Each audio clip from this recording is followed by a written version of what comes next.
bits for not doing what they should have done. Exactly, because he likes, English, they like to hear the whine and give the whine. Well, he's Welsh. It would seem so. Yeah, but he understands what the needs of the English people are.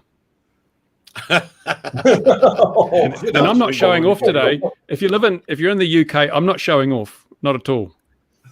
Yeah, it was 30 something when I got back today here, and it's the middle of winter, so 40 down the road for me. Yeah, I know. 40 in 40. Well, I was just shy. There was a 40 in Farnborough today, Heathrow, sorry, today, not far away from Farnborough, and close to it in many other places, which I suppose brings the interesting point of flight performance for things. I know if you're a hot air balloon driver, once it gets over 35C, they don't like flying. Well, they'll fly, but not with a useful payload. It's the delta T, isn't it? It's the temperature differential that counts. Yeah, absolutely. But the same will apply hot and high for our droney drones. I should have looked before I started to see what the upper limits for a Mavic is or something like that. But I bet they peg it somewhere around 30. I can't think it could be much hotter. 40-ish, I think. Is it 40, is it? Yeah, most DJI stuff is around 40C. I'm 40. sure it's... well, that's okay then. So you're still all right. You can still go and fly your DJI gear today. I'm waiting for all the car parks to explode with Teslas and Hyundai Ioniqs and things as they sit in the sun. I tell you what, I was astounded at the number of electric cars over there. Absolutely astounded. We took a run down to the seaside with my brother, and we saw 6 Teslas and numerous other things. There's a Leaf parked up in the little village where my parents come from. You don't see any. Well, there's one. I know how many Teslas there are here to see. One. There's one in South Africa. They seem to be attracted to cold countries, though, because do you know the top 3 countries for electric car adoption on a per capita basis? Norway is one. Norway, Sweden, and Iceland, all around the Arctic Circle for some reason. And they all Tesla just sells there so well, it's unreal. It's like every other car or something's a Tesla. So. I think they did some really good, some really, really good. Hello, Paul. Cam Flight. Hello, Cam Flight from the USA. So let's start talking properly. So someone's watching. Excellent. Someone better start talking properly. Someone's watching. We've got one. Well done, one our viewer, dear viewer. I've been in the UK. I flew out last Wednesday, arrived Thursday, and went to a super interesting thing with Richard from Altitude Angel, which was then announced at Farnborough on Monday, and that is the 260 long kilometre. 260 kilometre. I'm tired. Corridor, and the corridor. It's a bit of a. I don't know. It's a bit of a weird thing that corridor concept, because the use cases are more than that. It's not just an A to B corridor. It's going to be somewhere where, with the addition of a few more sensors and mobile sensors, let's say a corridor runs up the east side of a big town, and you want to cover the other side of town, you put another couple of their towers packed with sensors on the other side, and that gives you complete coverage over a town to allow you to fly BVLOS whenever you want. All you've got to do is have an API connected drone. I'm putting this probably very wrong, and if Richard's watching, he'll come on and beat me. Although I know he's on an airplane right now. He's on an airplane at the moment, yes. So I'll be all right. We'll be okay for that. But the idea is that it has no bearing on other air users, i.e. it's not restricted airspace.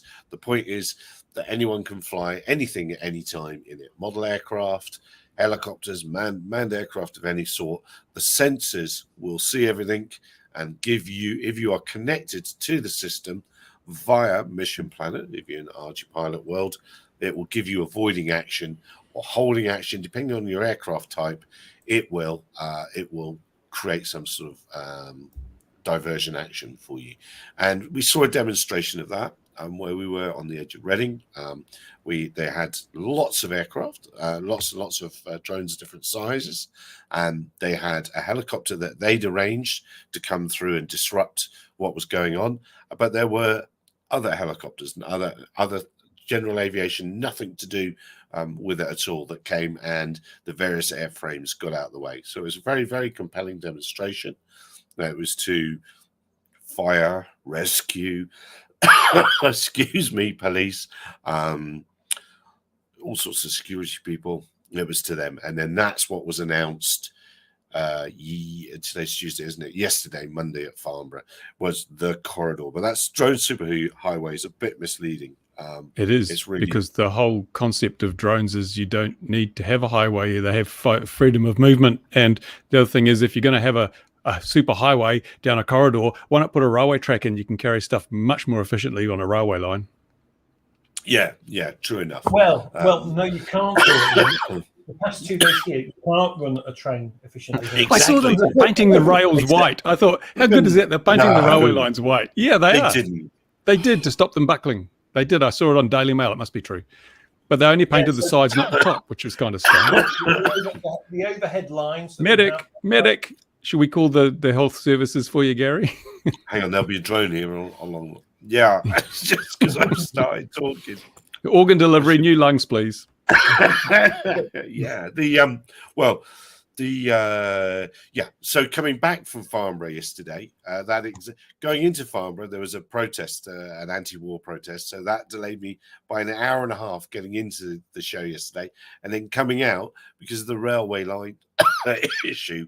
All the trains slowed down, which meant they all backed up, which meant loads of buses were coming out of Farnborough to the station, and there must have been about 1,000 people waiting to get on a train to leave the place yesterday. I have one word for you, Gary. eVTOL. That would have solved that crisis. Helicopter. A helicopter. Yeah. Why don't you walk across to the Farnborough terminals, right, and get yourself a helicopter? You know. Yeah, absolutely. You're a rich YouTuber. You're a YouTuber. You've got the pennies. You should have literally just walked across and gone, I'm at an airfield. Well, I don't need such thing as a car anyway. I can use this runway that's here. Where was your Learjet parked anyway? Oh well, I had the 50 million mile service done on it, so that was the problem. Let me show me some images. So that was one of the aircraft that was at the day. Normal helicopter. Normal big helicopter. It was a lovely big country house. Is it 3D printed? It is 3D printed. The country house, yeah, it was. And I understand it's melted today. It's no longer there. That's what it looked like in the exhibition area. In the drawing room, by the look of it. Absolutely, and it was that select an event that there was only it was all sitting on sofas and comfy chairs. None of your stiff old chairs there. So they had camera live feeds to visually detect the things. You can see the big country house there on the right, and they had an extension. So this is that sort of weird shape. This whole thing's a bit weird shaped, isn't it? But that's their standard 8-kilometer long experimental arrow corridor that they've had, and then they had it extended up to where the event was. This bit here, and some of these blue areas are things like if you're doing a survey, it will put that on as you fly down your survey, and other aircraft that are on the arrow system will stay out of the way then. So they had all sorts of things flying around in here. And what I thought very interesting was a couple of DJI tracks popped up down here.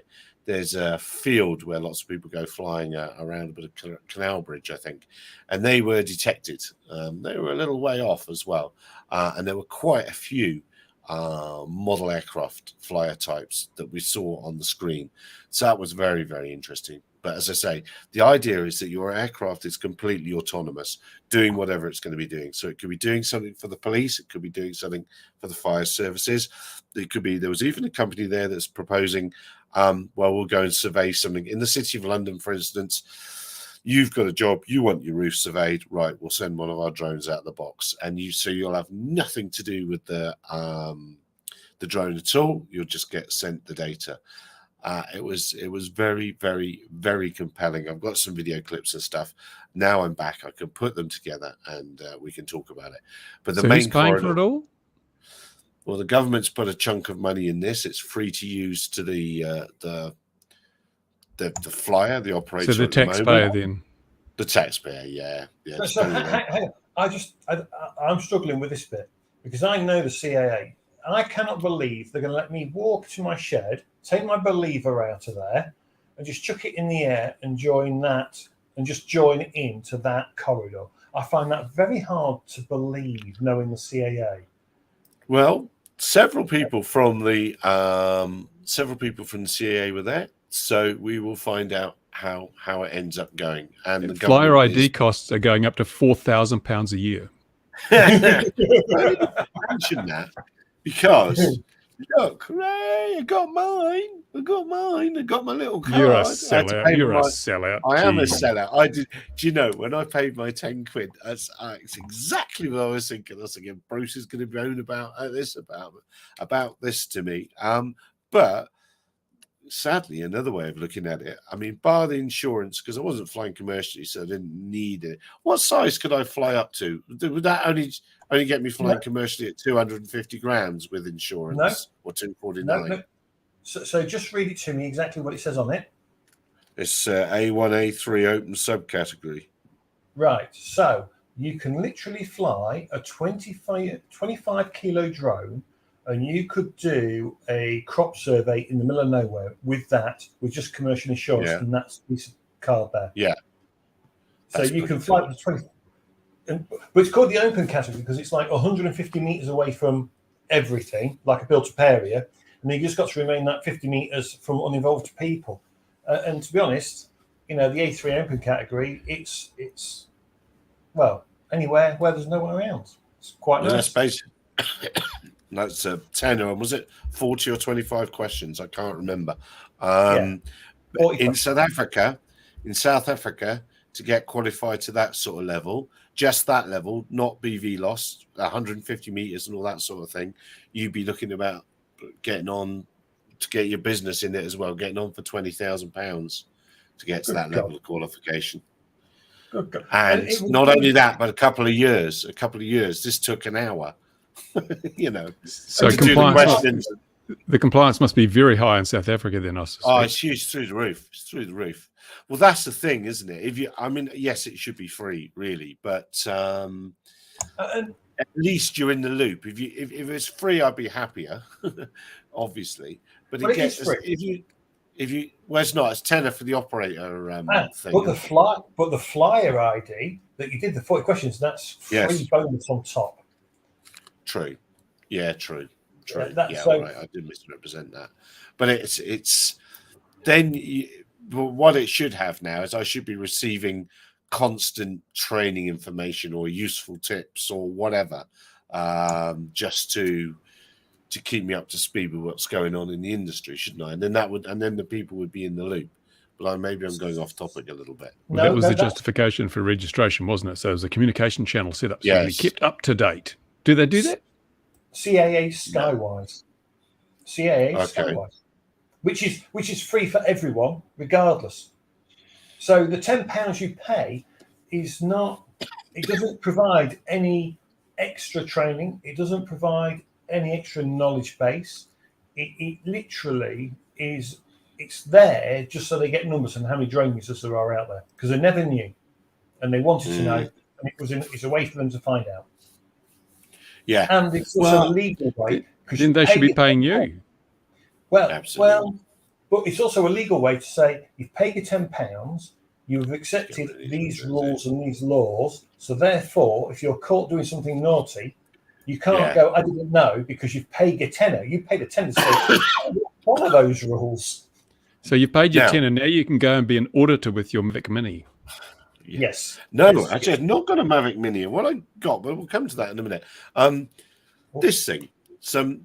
One of the things I did notice at Farnborough is that I have become a dwarf over the years, because everyone at every exhibit was about 15 Not as much of a dwarf as Richard. Did you see Richard being interviewed by Geeks Varna? Richard was tiny and Sean was huge.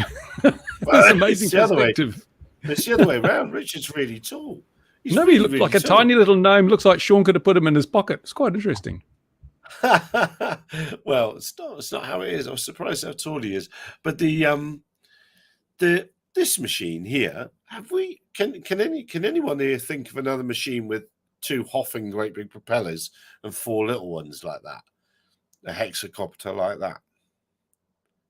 because I couldn't instantly. No, you think of any? No. And I don't know that that's going to work as well as they think it can. They claim 20 kilos lifting, and it's really quite a small machine. No, well, we're not being drawn into what I was hoping we were going to have a discussion on the efficacy of this.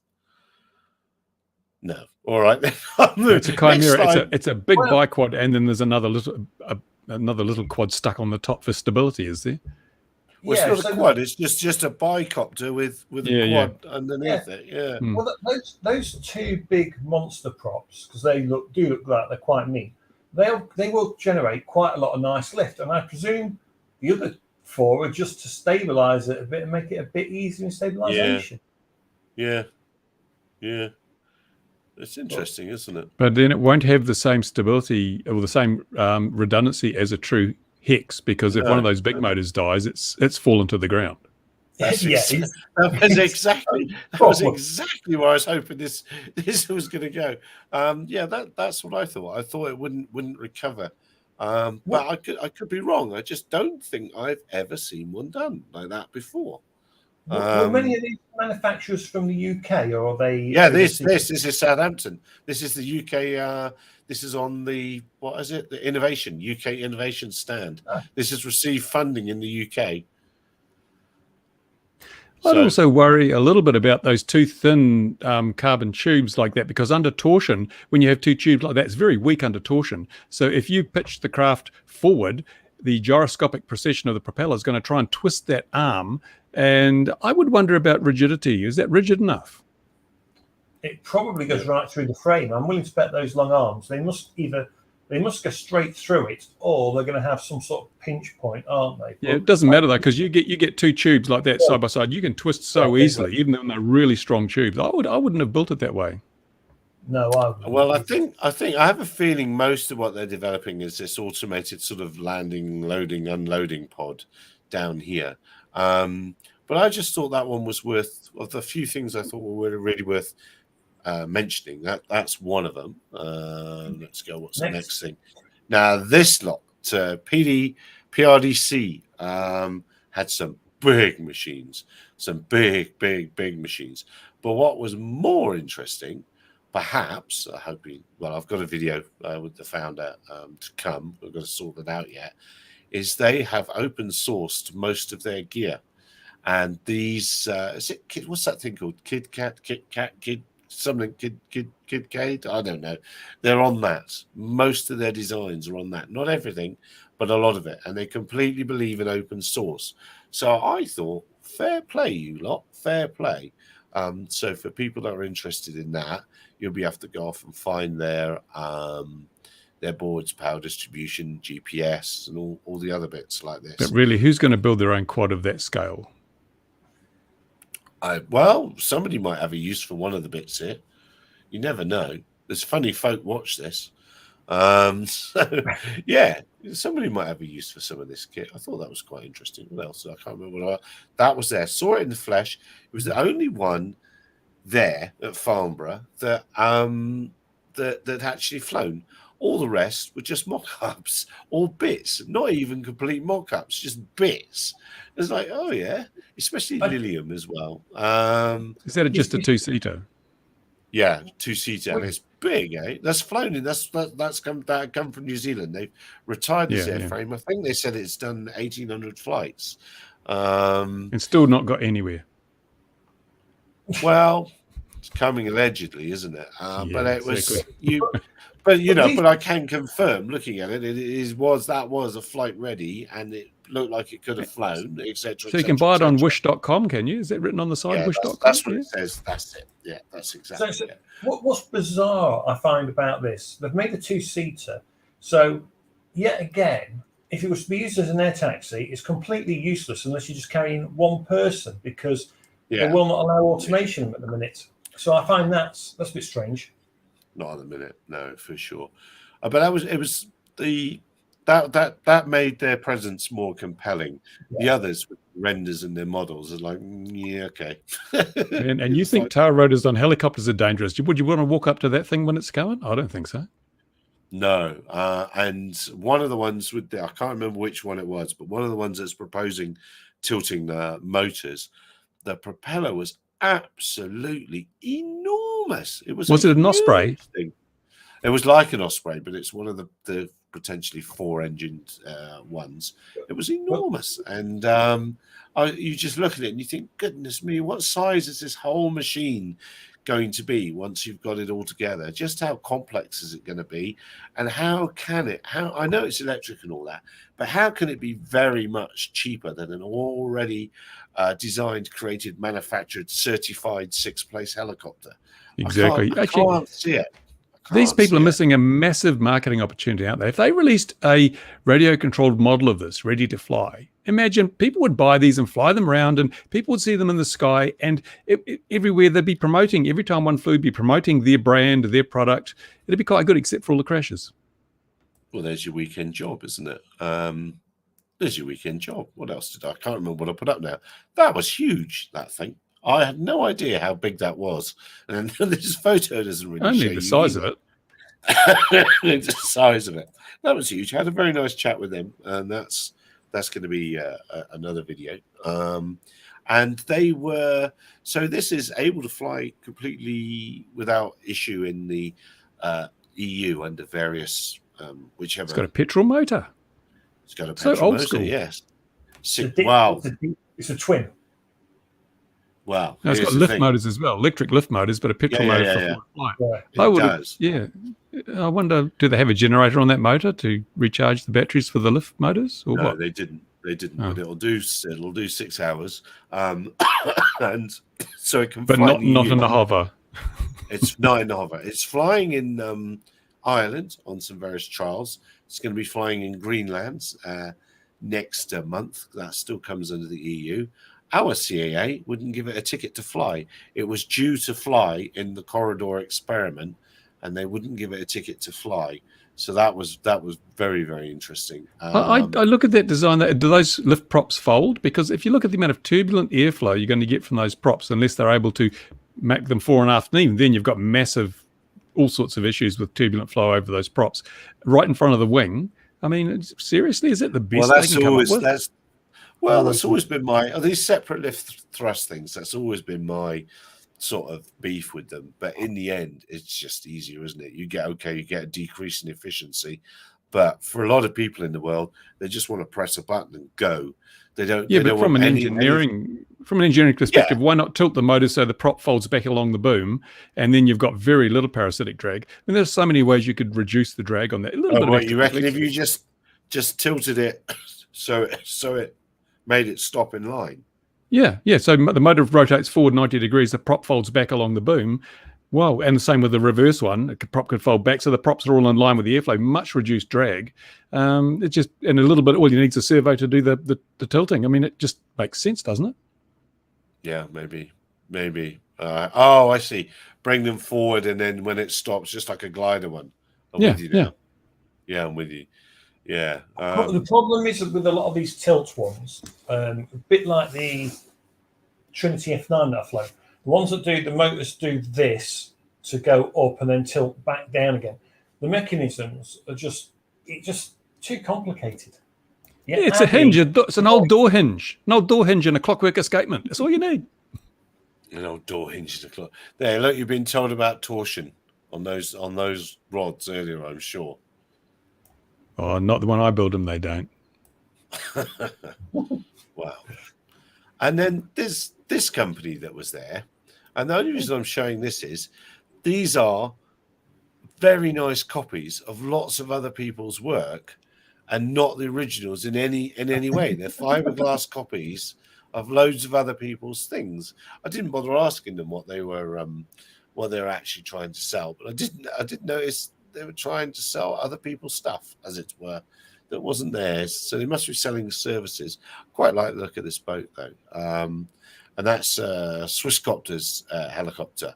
It's very nice. And I've forgotten the name of that thing. It looks like an aerial mine or something, is it? Some kind of ordnance? No, it's got a GoPro down the bottom, isn't it? Or the original one had.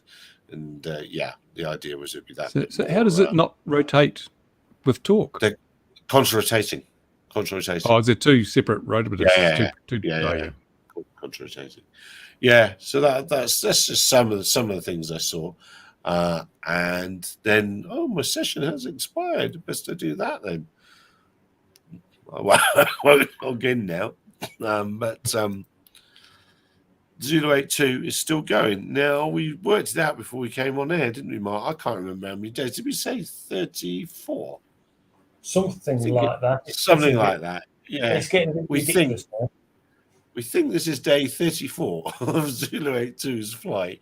And they could make a lot of money by selling advertising on the Flight Radar 24 thing. Yeah, absolutely. Yeah, they probably could. You know, it beats banner towing or something like that, or skywriting. That's what I was working for. The smoke, and it's above the weather. Yes, it could go range anywhere in the world. So well done then. What is there to be said? It's not a lot to be said, really, is it? It's whipping everybody far and wide. No, I think it's brilliant. It's just brilliant. It's just keep going. Yeah, absolutely. So that's he said coughing. That's the things I've seen this week. What else have you chaps seen this week? Well, that sums it up, doesn't it? Yeah. Well, the airplane that fell out of the sky with a parachute on it. I mean, that'd work for drones too, wouldn't it? Where was that? That was I put it on Twitter. It was in the Daily Mail, so it must have been somewhere. But they had a ballistic parachute, and it actually came down really slow. I was amazed how slow it came down and just sort of bonked on the ground. It landed in a town, didn't it, or a city? It did land in an urban area. Yeah. Just missed a van and just knocked a fence over. Yeah. I saw on the BBC, I saw a fellow, it was all about depression and things like that, and how flying his motorized paraglider made life better for this chap. And he was doing those big high wing overs and all that sort of thing they do right over the center of a town. I was thinking, how is that ever legal? I know, because that plane that came down with the ballistic chute, it was carbon fiber. It might have been a microlight, I think. You're not allowed to fly microlights over built-up areas. No, you're not. But it landed in the middle of a town. Well, evening peppermint. A paramotor is not regulated. So paramotors in the UK are not regulated. So literally, if you want to, you can. Because the moment the parachute came out, it was a paramotor, but the motor wasn't going. So it was a paraglider. Well, paramotors, with a motor strapped on your back, and you go and you learn to fly it, hopefully correctly. And you can get like a test certificate or whatever. But literally, you don't pay to register, right? So you don't have to pay to register. You then just have to stick to the basic air rules, if you like. But you could actually take a DSLR up with you. Now, there's a thing about Dover with drones. You're not allowed to fly there because of security. And people apparently hit a big ferry. And, of course, the drone this big versus a 200,000-ton ferry. The ferry's Did many die in the drownings and the sinking? Did they die? Apparently, yeah, we lost the ferry and everything. You can see it's still sat there at Dover.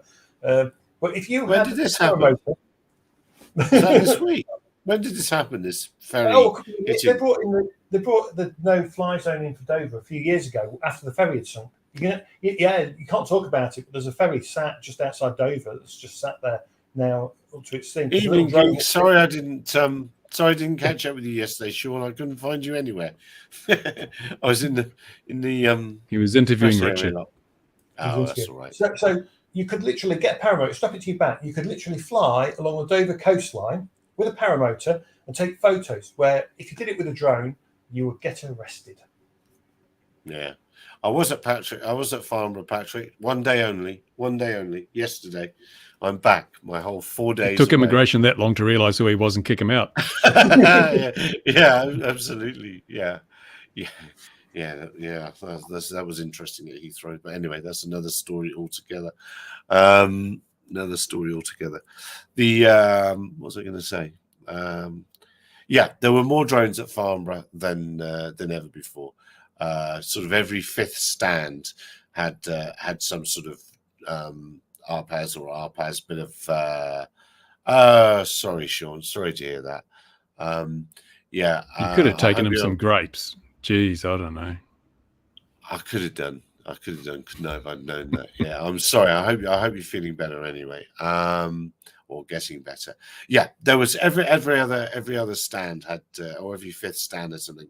And if I say every fifth stand, that sounds like, well, that's not going to be many then. But what you've got to remember is, there's nuts and bolts, there's seat belts, there's everything you need for an aeroplane is for sale at Farnborough. So it was pretty amazing, just how many were there, and it definitely. Hello from Tasmania, temporarily in Utah. That means you're in Utah, not Tasmania. What's Tasmania got to do with it? I'm currently in New Zealand. No, go well, welcome. Welcome, Tastiga 91. What was I saying? Oh, yes. It means, what it means to me is that the dog and pony shows, as Patrick would put it, are over. The sort of specialist drone only AVSI type things. If you're not at Farnborough or Paris, then you're not on the map now. Simples. That's all I'm trying to say. I was amazed at how much stuff was there. I could easily have done two or 3 days there, I think, just going around the stand. But are people selling? Is this stuff selling, or is it just on display? I mean, are people actually buying this stuff, or are people just making it? Well, certainly if you go into the it's everything is for sale, and if you go up into the grown-up aviation world, then there's announcements of X number of airliners here, so many helicopters there, and all that sort of thing. And there were a few things like that. There were definitely a few things like that happening in the drone world. Mostly, it was all the excuse me, and then I walked straight past. There's a big Rolls Royce. They sent me the press release afterwards. There's a big Rolls Royce jobby or someone, I don't know, some sort of. And there was loads of people sitting around, bullshit, handshake, hooray. And oh man, that looks dull to me. And it was Rolls Royce engines going in with whoever it was. So there's lots and lots of announcements of partnerships and this and that and the other. Bloody expensive way. And one of the AAM providers actually sponsored the lanyards, which blew my mind because I'd never heard of them. Then when I walked around, saying, "Oh, that's who they are. Oh, they do that. Oh, okay." 21% discount if you sign your Airbus today. Absolutely. So did you sign anyone up for landing fees at the Vertiport, South Africa? Oh yeah. As Paul says, discount rates for Farnborough. Yeah, of course I did. Yeah, there wasn't a lot of it. There was a few people talking infrastructure and things like that. There was an awful lot of counter-US stuff there. An awful lot of counter-US stuff. An awful lot of there was. Go on, mate. Sorry, but surely counter-UAS. Didn't Altitude Angels just nail that market as well?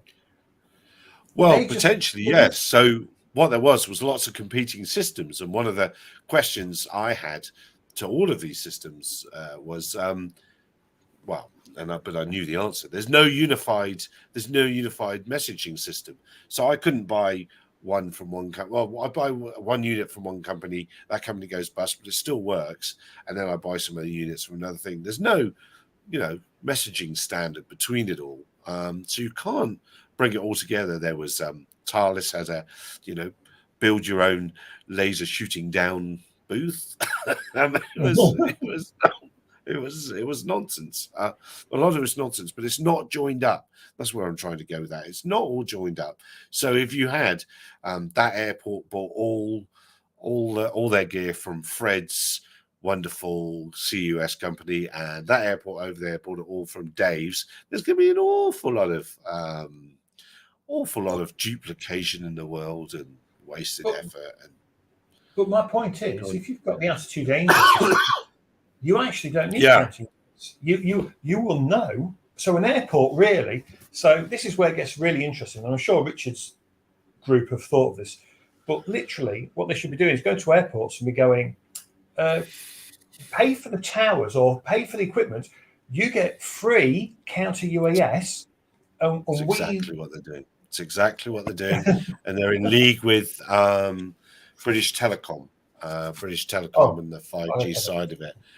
So they're in league with that, and it's exactly what they're doing. They've got mobile units, and then extra towers that you could pop up for around festivals, or somewhere like the Formula One, where there's hardly anyone there most of the year, but then come the Formula One weekend, there's 500,000 people there. So, well, here's the interesting thing: it would make no sense to take down the towers at Silverstone because they can become part of the overall network. So, yes. So once they start tapping into it all, and they start getting it, you don't want towers that are coming up and down all the time. So festival sites, those towers will stay forevermore, because once they're up, you may as well just leave the kit there, because you then know that that area is now covered by that sensor array. Altitude Angel can go, well, that's this site locked up. We've got Silverstone locked up. We've got the horse racing locked up, because it'll be counter UAS, and it'll allow people, the UAS, to just continue going through the airspace anyway. Yeah, or reroute appropriately. Yeah, or reroute appropriately. Now, here's a question you might know the answer to or not. Does this work for these new eVTOL air taxis as well, or are they everything in the air? Anything in the air? Anything in the air? Anything that's flying? Sorry, I should rephrase that. So I'm talking about the notification of another aircraft nearby. Yeah. So have they yet come up with an app? So a plane won't know if a microlight flies through that corridor. It won't know, obviously. So you can't tell that pilot. If it's got its phone data on and the Guardian UTM on, then and also it'll appear on the screen of the RPAS operator. They have, but the point is they shouldn't have to know. The UAS will get out of the way, so it doesn't have to know. That'd be a nice to know for the manned case. Yes, but I was just the kind of point was, so if you was at Silverstone, which is the one of the busiest airports in the UK, certainly in the world, when it's on, it's just bonkers.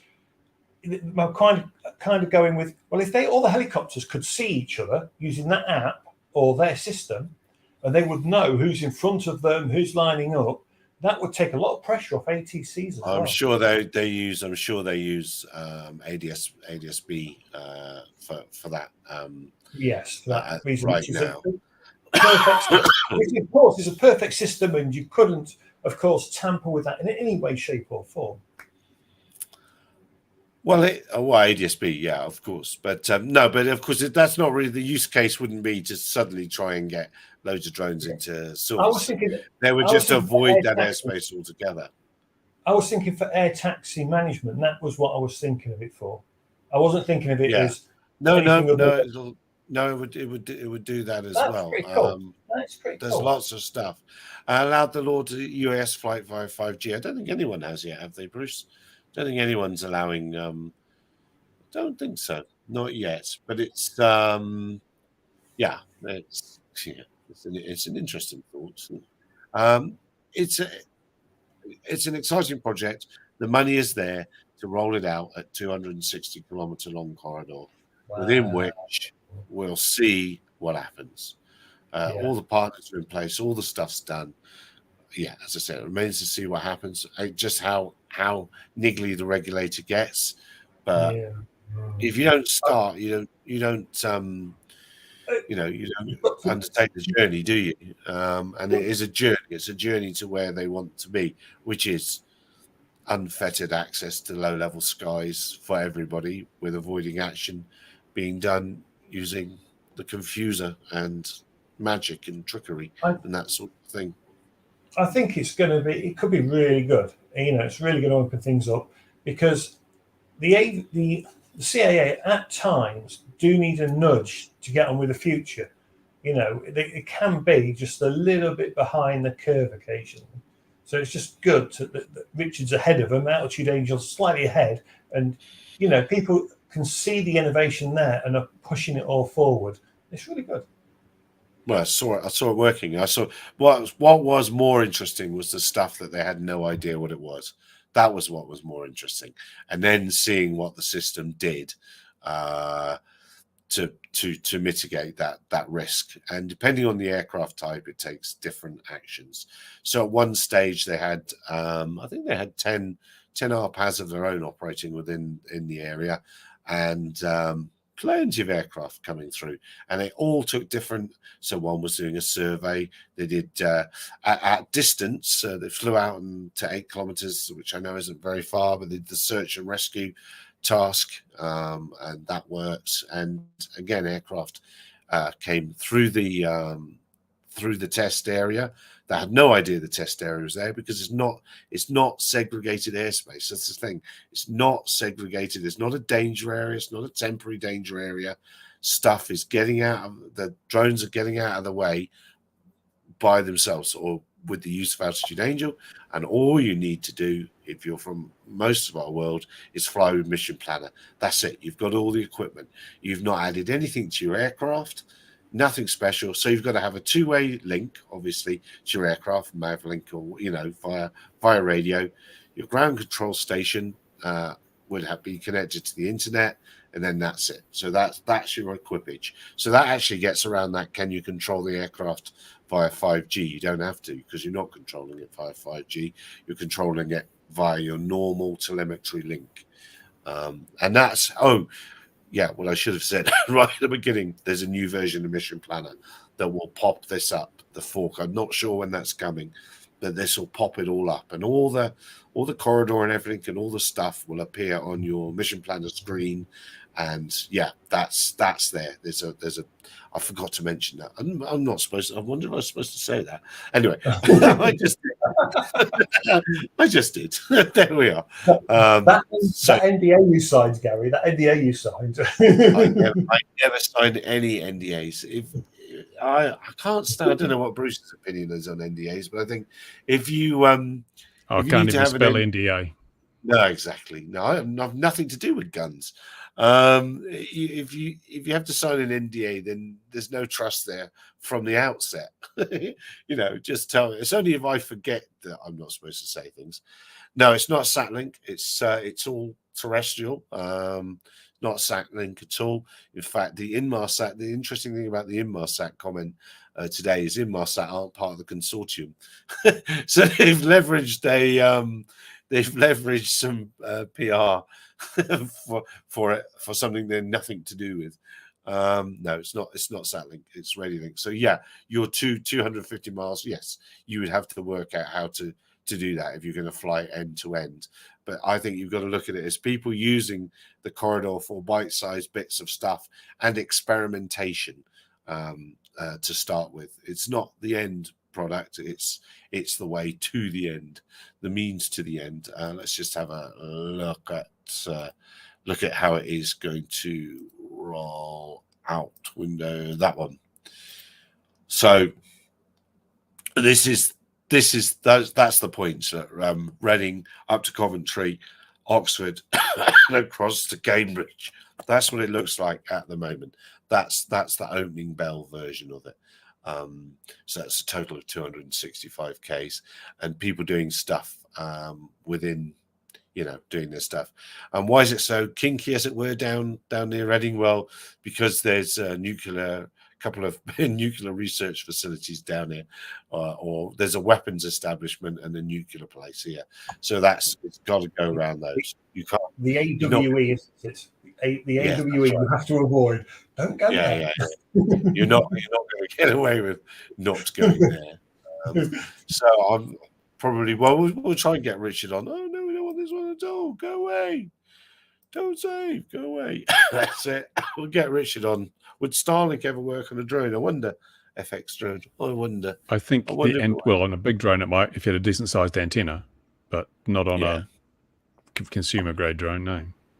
Yeah, it'll fit on just about anything else. They've signed Starlink up to ships now, haven't they, and planes. They've now, and camper vans. You can now get a mobile version of Starlink now, can't you? Pay an extra $25 though to be mobile. I mean, come on, that's just taking the mickey. Well, not if you're in the Kalahari or somewhere like that. It depends where you are. If you're somewhere with excellent cell phone coverage, it'll be fine. They probably have to use mil-spec components because of the vibration. Yeah, it's definitely. Yeah, you definitely wonder how the mobile version, the yacht version's massively expensive a month. Yes. It's a Well, it has to be huge waterproof. amount. Well, It's gonna be waterproof. well, the thing about the yacht version, I suppose, is if they've got like 2,000 people on a ship, then it's a cruise liner. They want fast internet. They want fast service. And They're I'm not willing going to to get enough speed out of Starlink for 2,000 people. That's for sure. Well, let's put it like this: it'll be better than what they have now. Yes, it would be better. Regardless. I've never been on a cruise liner. What do they have now? I've never been on a cruise liner. I was in the UK, Tim. Tim's just asked if you're watching on LinkedIn. I was, but now I'm not. I was. I came up for Richard's thing on last Thursday, and yesterday at Farnborough, and now I am back as Bruce is back in the cool. Deported. There's about 30 C here, so it's not that far off. Whinging UK and its hot heat. I never seen anything like it. What a load of whingers. I have to admit, I stepped outside today. There's a shop like a 30 seconds walk from my house. I opened the front door. I stepped outside. I went to the shop, in the aircon again at the shop, came back out, back into my house. Thank God I have aircon. Out there, if I didn't have aircon today, I dread to think I would have been a melted puddle. I would have been just a puddle of sweat. Just take a teaspoon of cement and I can't handle it. If it's minus 10, I don't care. Minus 15, I'm okay at minus 10, minus 15. That's about right. You can feel it's cold. It's quite nice. And it's crisp. But 40 degrees here, no. I don't like that. I love the heat, mate. My wife calls me a lizard. I can endure the heat all day long. I go for long walks in the heat. It's great. It's the cold I don't like. Look at this. It's freezing here at the moment. It's freezing. You're the person running the world. You're one of the lizard people then. Solar storm, yeah, that's a good point, Phil. Solar storm's a very good point. Have we seen any big solar storms since? There was a CME a little while back, but it just missed us or something. Big CME. Because it'd be interesting to see what that looks like when that does happen. See how many of them fall out of space. Well, it's always interesting, isn't it? Because we always get, it's going to knock out all the satellites, and it's going to knock out all the power on the UK or power around the world. Stop reading the Daily Mail. Yeah. We do have AC, and we've got DC as well. You could start a rock band with that. You could. Did you get your Nano yet, Bruce? No, not yet. Still in the process of organising that. But I understand you've got one, Gary. Tell us about it. I know. I'm not going to tell you about it. I'm going to tell you about this thing. You've got a video up. You could point people at the video. Oh, yeah. Can I? Oh, that's what they do, isn't it? Yeah, that was a schoolboy error because, of course, I've never done anything in 4K. Thank goodness I was in England when I did it because it's like, oh, this takes forever. Oh, this is quite big. So that was a schoolboy error. This battery charging thing that they have. Where is it? Here. So your 3 batteries go in here, and then it charges them one at a time. Starts with the lowest powered one and then goes up again. I'm learning to love it, but it's a bit doesn't click in with but how you going, isn't it? This was it made by Hasbro or someone, is it? So could be, but having said that, go on, mate. So Gary, just pick up that charger. The batteries are the orange piece then, just to be clear, because right, and it just clip on right. Okay, so the DJI Mini, because that's a Xeno, is it? A Xeno Mini, is it? Is that the way? Is it? It's Autel Nano. Nano Plus. Long name something like plus. Yeah. Plus minus Thursday afternoon. Yeah. Something like that. So the DJI one, the battery is literally slots into a plastic thing, but that just clips on, which seems a bit weird. Yeah. Just like that. And then it's a bit. No point in wasting plastic, mate. This is true. Environmentally friendly. The Autel Nano is environmentally friendly. Sorry, say again? The Autel Nano is environmentally friendly. It's not over plastic. I suppose. But what I find amazing is there's that one, and I'm getting the same flight time out of that one. It shows you orange is better. Orange is a better colour for batteries. So orange, is that what it is? So orange batteries. Just ask the Irish. Fair enough. It you can see it pretty well in the sky for how tiny it is. I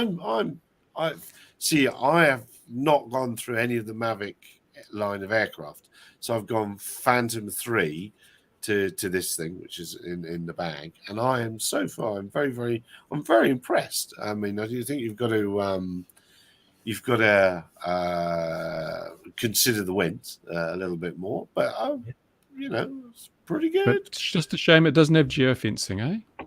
Yeah, no geofencing, as you say. It does say watch out, but you can fly it wherever you like. Really, 249 grams. It's well, I'll be interested to see what you think when you get it, Bruce. But that's the first thing I think. Not sure about that, but I say maybe I'll learn to love it. Quite expensive for that, so it's not. They don't call it fly more packets, whatever they call it. It's 800 quid, I think. So it's not a cheap thing, but I'm impressed. Dear me, it's only because I'm talking. It's the first 249 gram thing I've flown, and I like it. I also don't like that it doesn't have any of the APIs for doing automatic mapping, because that's the only thing I'd use it for. But you can be an auditor now and become very popular on the tube all reviews. things. So I've got this.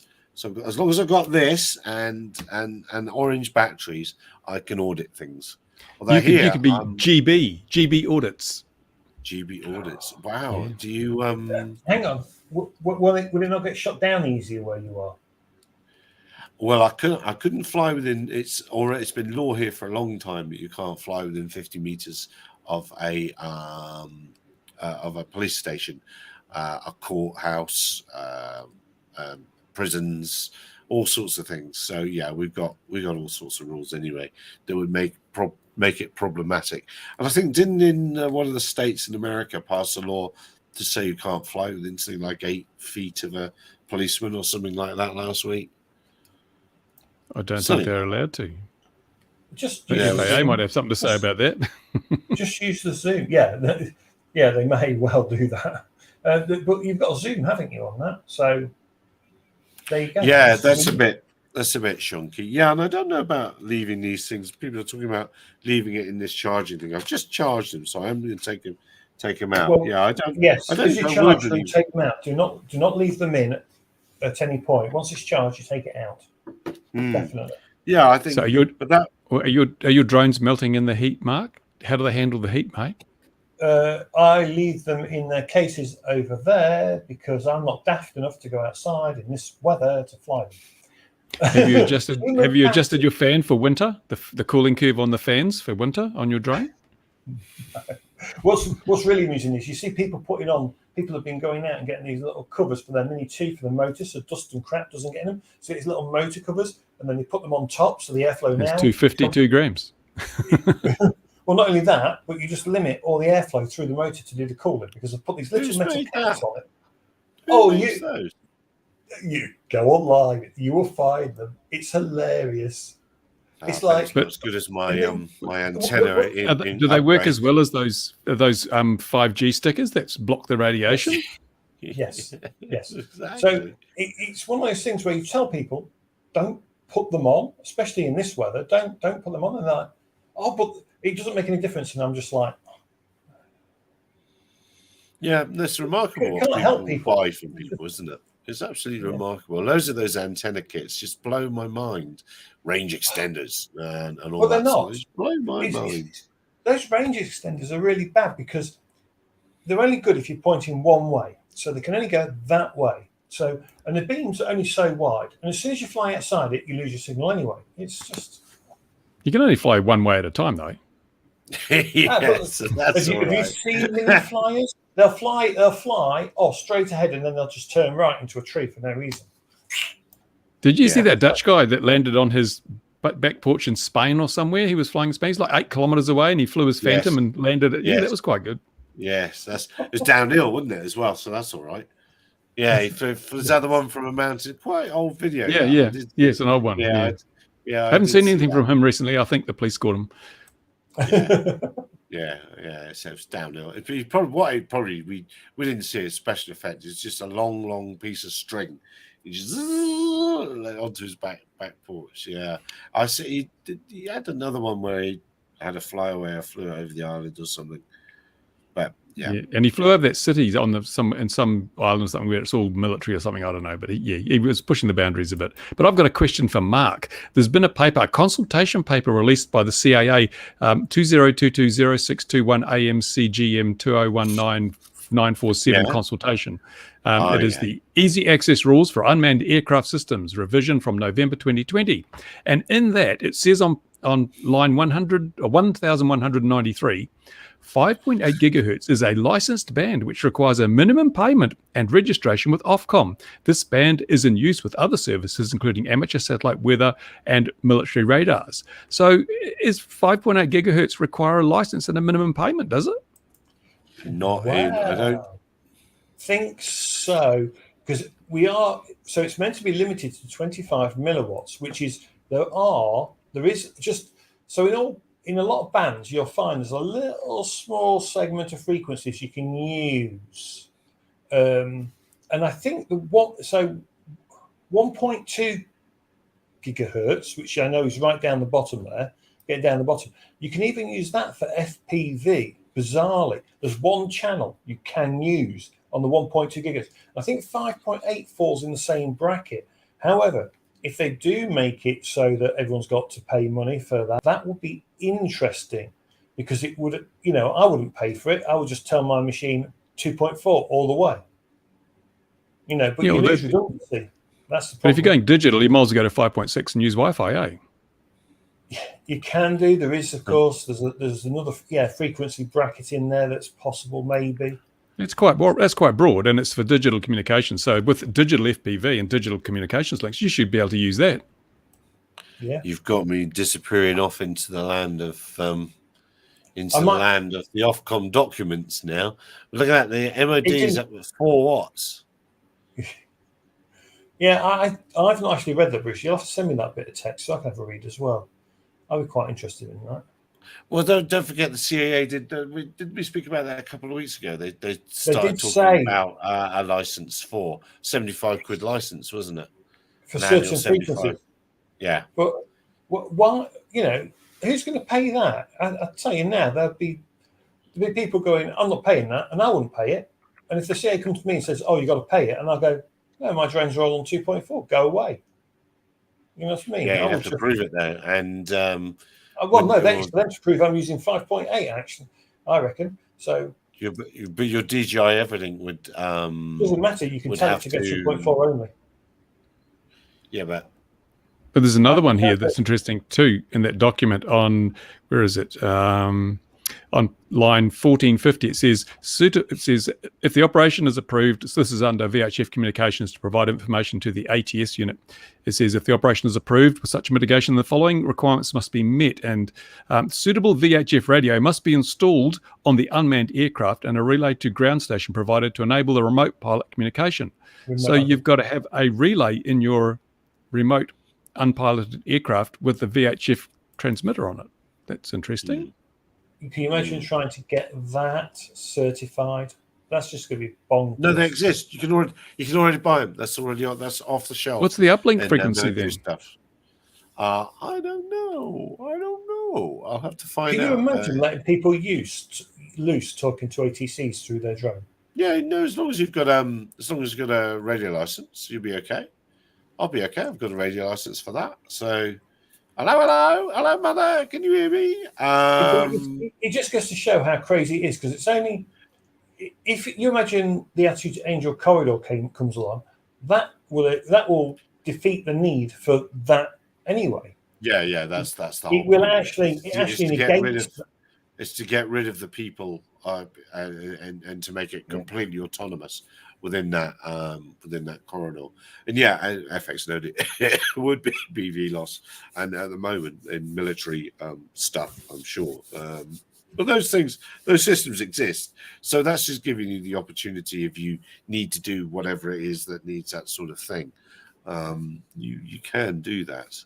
I haven't given that document a good read because I'm sure it won't look anything like that by the time they finish with it or whatever we get. But I did say I saw that thing about asking for the radio license, and that's coming. That is coming as night follows day. And it was just like when you and I started, Bruce, that you used to have to license you used to license your transmitter. You used to have to get a message, a license from the post office. I just flew under the radar. Did you? Well, that must have been a really noisy RF environment right underneath. I made most of my own radio gear anyway, so it would never have passed spec. You know, I think it broadcast on basically everything from many frequencies. From about 17 kilohertz to visible light. Yeah, absolutely. Spark gaps are amazing like that. Had trouble getting good coherers back then, though. Oh, yes. I knew a girl like that. Yeah, it's definitely going into waffle mode as we go. Oh, there's the 1 hour. What else have you seen before we go? Going once. Not much. Going it's been twice. Very quiet. Mature industries are terrible. There's not much to talk about with a mature industry now. Yeah, it's cool, isn't it? Oh, it's pretty cool. I mean, I remember computers went the same way back in the early 80s. There was something new every day, and it was always something to talk about. And then by the time the IBM PC came along and everything became PC compatible, it all got kind of passe. That's it. Yeah, after a while, and it becomes hard to find exciting and interesting things. Everyone's trying to conform, not to innovate.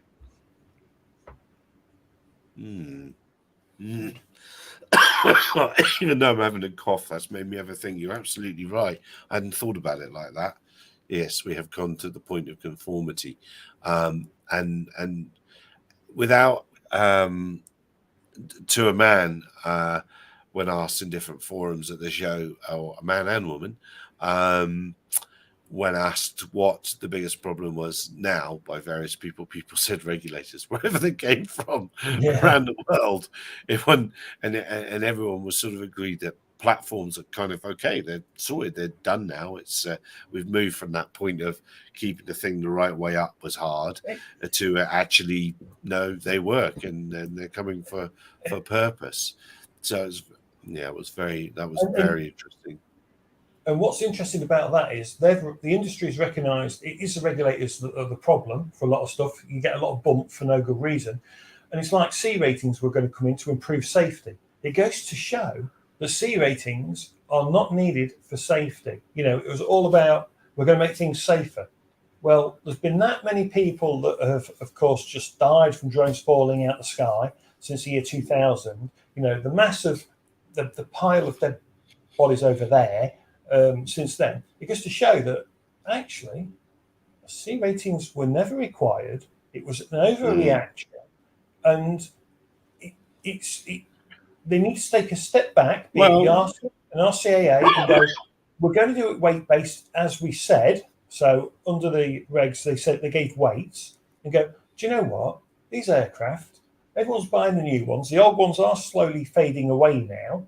We'll say anything built from the year 2022 onwards, if you fly in that and it's in this weight, if it's in that weight bracket, you can fly that as if it's a C2 aircraft. We'll let you fly it in the A2 subcategory. Enough done with it. We knew this was going to happen, though, because I've always said, show me the risk analysis. They've never done the risk analysis, so they've always overestimated risk. And now we've got the data, the empirical data, the evidence, the history to show the risk was massively overstated. So they have to then adjust their regulations to cater that. And it's going to happen with BV loss as well, because as the FAA have just put out a thing requesting feedback on BV loss. There's a BV loss arc that's going to, and I put my submission in, you probably saw it, and basically said, well, the hobby's been doing this safely without incident for 10 years, unknown thousands of missions, not a single injury or property damage. Why aren't you talking to the hobby? Why are you talking to the industry and then laying these rules out on us when we're the guys that have been doing it successfully, safely for all this time? Yet you're going to be telling us how to do it from a position of ignorance. That's not how safety works.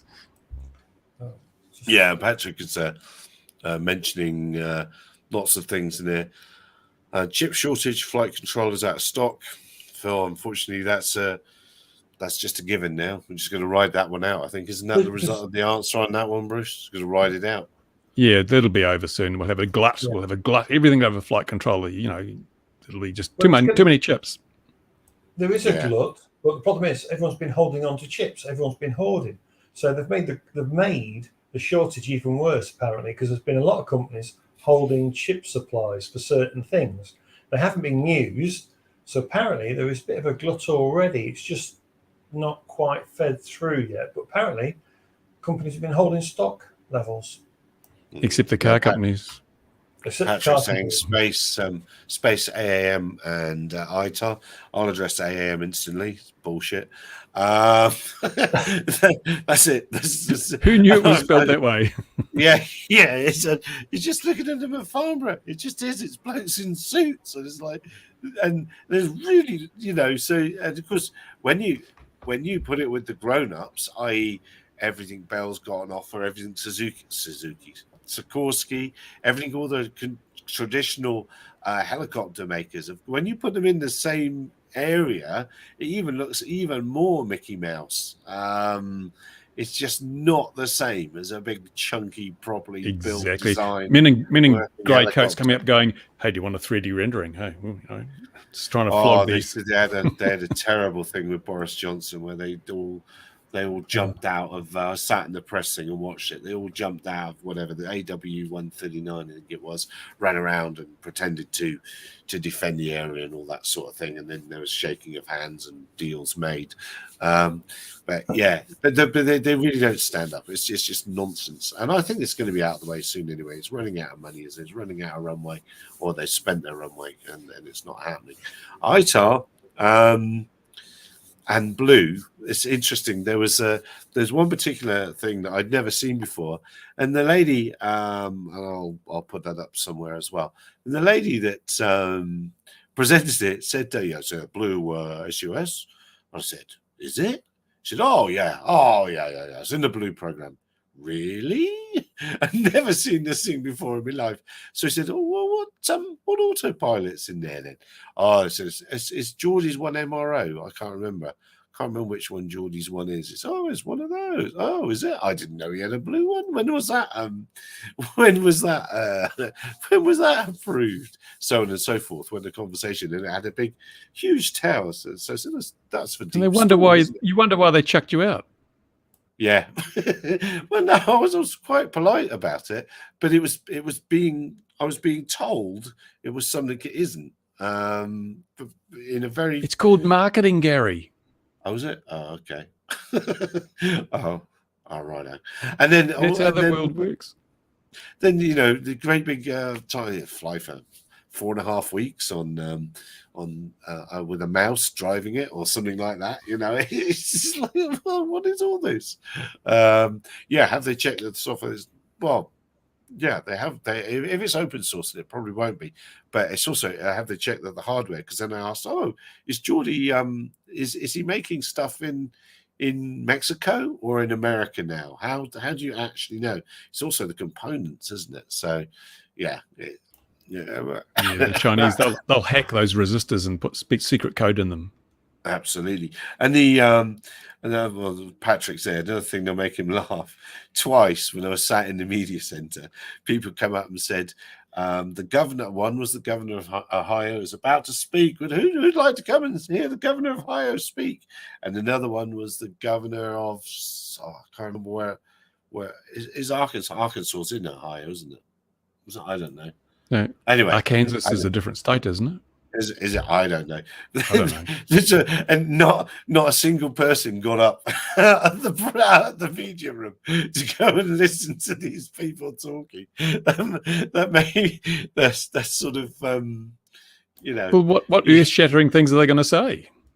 Well, exactly. So nobody got. Why am I? Oh, that's nice. Well, they are kind of pointless because it's the FAA that set the rules on the airspace, isn't it? So they are kind of pointless. Yeah. Well, yeah, it was just witnessed by, and it's almost like more. If you see people rush off, then that's the briefings that must have some sort of importance, or of course the best snacks. That would be the other thing. So it's either best, but it's so that the governor, when he runs for re-election, can say, "I spoke at Farnborough and was listened to by these people." That's all a part of the re-election campaign, getting in early. Yeah. So Gary, can we just go back to the important factor here? I would Yeah. like your best rating for snacks. Who had the best snacks, please? Your top 3. They were pretty good in the media centre this time. But what they've done to the media centre, and Patrick's been there with me, they used to go all the way to the end of the building and you could see right down 2 ends. But now they've enclosed it all in and made it all air conditioned. And the last room's a flipping briefing room for big money, the best view of what used to be the best view of the display. So that's pretty poor. So snacks have improved, view out the window decreased. So yeah. And who had the best swag? Who had the best goodie bag? Yeah. Hardly any swag. Hardly any swag there at all. Hardly any aircraft in the static Tough line. times. Tough times. Yeah. If you bought your own USB stick, would they put a 3D rendering on for you? looks for the F-35. Yeah, the swag count was low.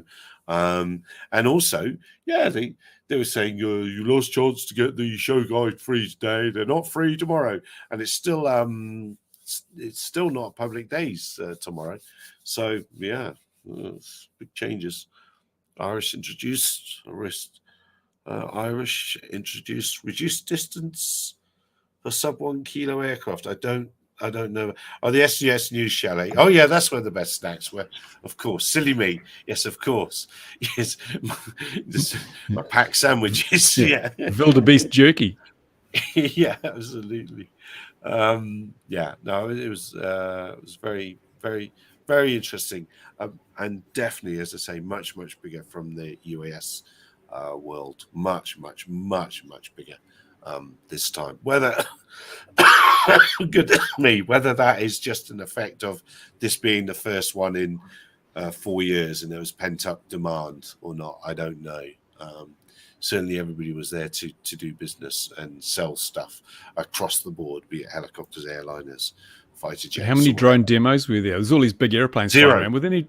None. Oh, that's pretty crap. 0, and they cancelled it. They cancelled it last week sometime. I was told about that. Yeah, there was due to be, and for some reason it was pulled. I don't know why. Might have scared the people at Gatwick, maybe. Might have done. Bit close. A huge amount of segregated airspace for the show this time. Absolutely enormous amount of the sky given up to Farnborough for the display aircraft. You weren't tempted to put the Autel up for a few aerials? A little bit. I wondered if I'd get through the security, because you go through airport security to get in there.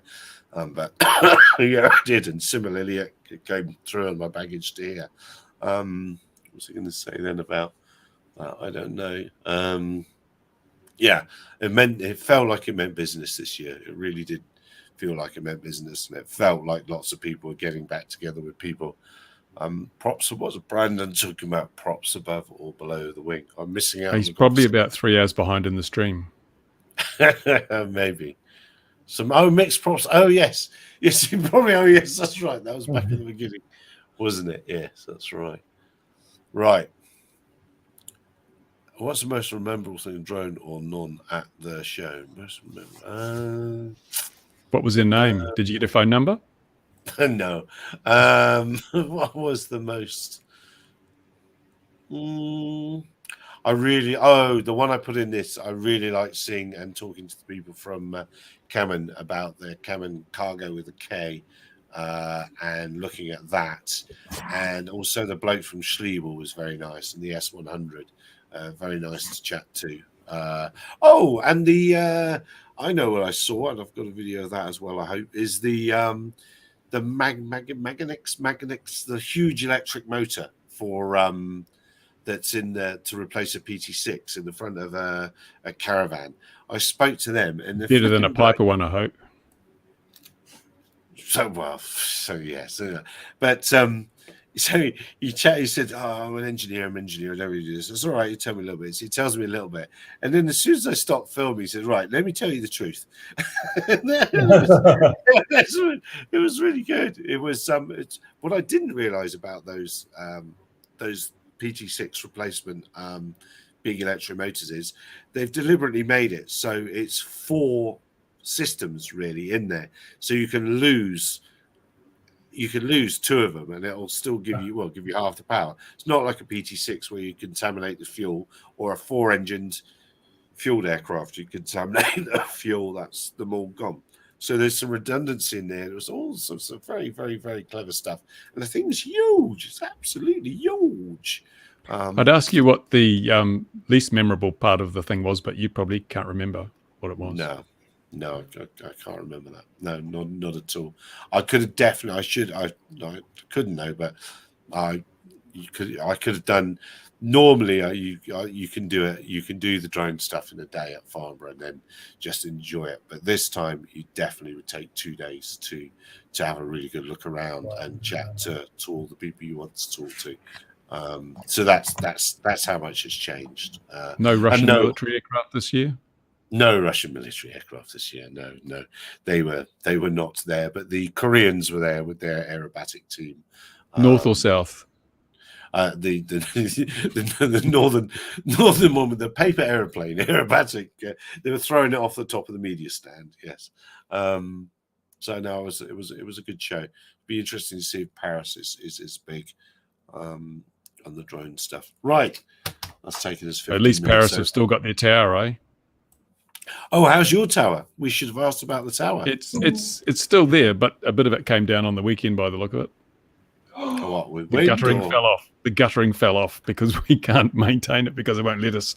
So it's in my latest video. But yeah, I'm going to be blow it down. Hey?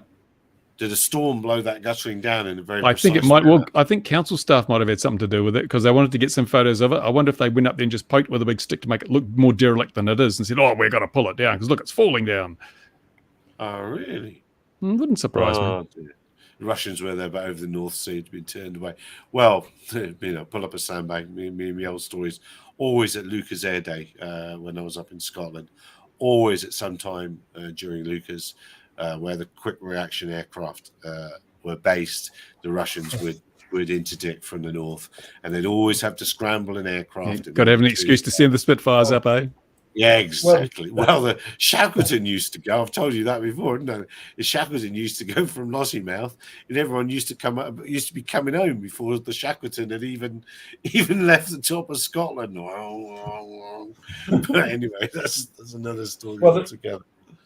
Well, the Russians did send them over Finland, didn't they? And Sweden, 2 bombers.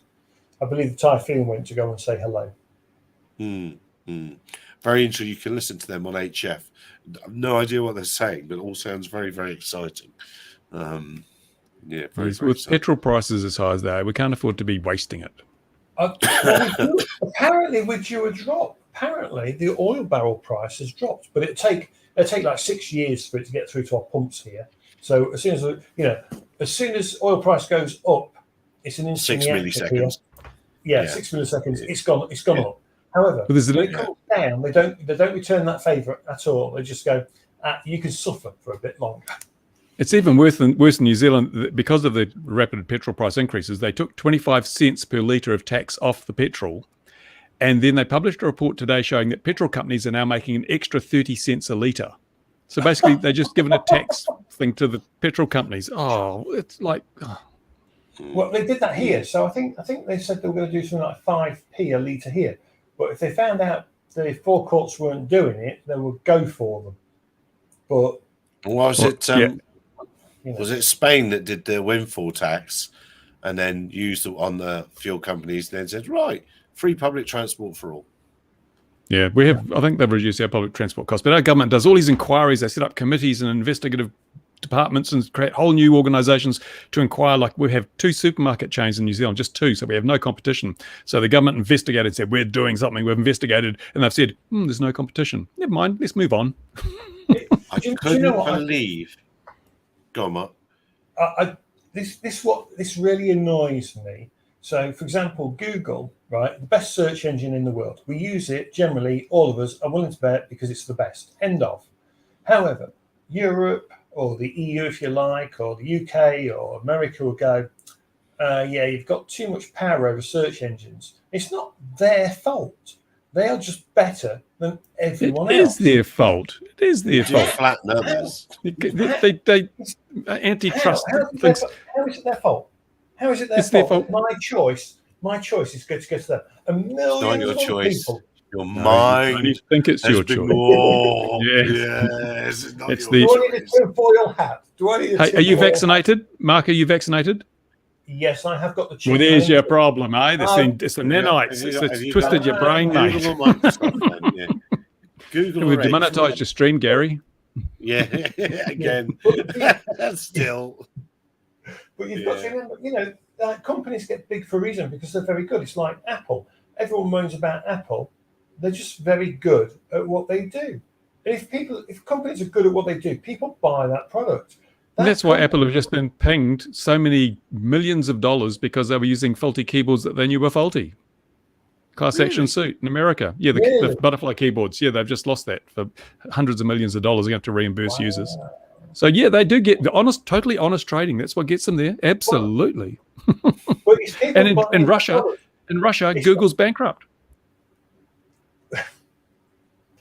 Because they were spreading misinformation.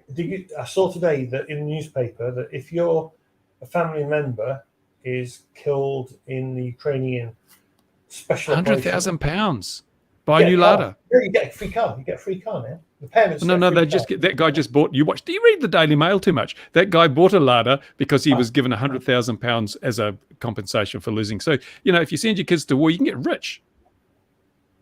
Sure. Well, I tell you what, I was staggered how expensive things were in the UK. I was absolutely staggered. I was staggered at how empty the shelves were and how expensive they were. It really was quite amazing. The reason why the shops are empty over the weekend is because everyone went for the barbecues. Trust me, they're not always for ice cream. Yeah.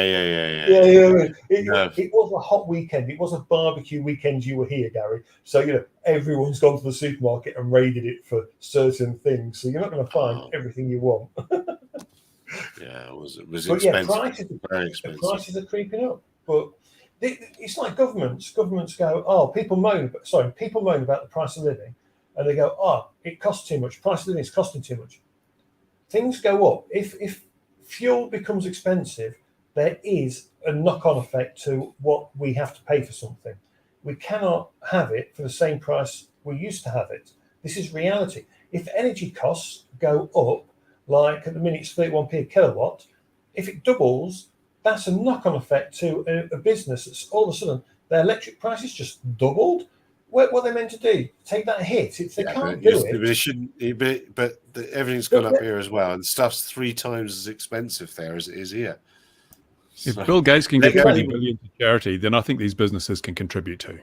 I used to go and get to get a handle on the changes. Really, is that of course I would back in the day with my older boys, I would come and buy toys there that were much cheaper than here. But Lego is cheaper in South Africa than it is in Europe. Or England. That's mad. Wow. That's mad. Never used to be. None of it ever used to be. Lego's never been cheap here. No, it's never been cheap. Never been cheap here, but it's cheaper. It is cheaper down here than up there now. But on that bombshell, because we are definitely talking nonsense now. We're drifting, man. We are drifting off into the. Join us next week when we continue to change the world for the better. Change the world, yes. Yeah. So, what one thing would we change? Anyway, dear viewer, wherever you are in the world, if you go to Farnborough, have fun, take your sun cream, take a hat. There's lots to see there. And we'll see you again this time next week. I'm hoping Richard will come on and he will do a better job of explaining the corridors than I did. Or you can go and watch Sean's channel because Sean interviewed Richard, did a very good interview. And so you can go and watch that and then just ignore us. Go watch that. Yeah, that's the other thing to do. Very true. And I'll have some videos from the event coming up soon. All right. There was someone on Sean's stream said they wanted to see me talking with Richard because we had a bit of a discussion on the stream. So next week, come along next week. Johnny, was it Johnny FPV or someone? I can't remember. Well, Johnny V, someone. Yeah. Anyway. Yeah. All right, guys. Look after yourself, everyone. Take care out there.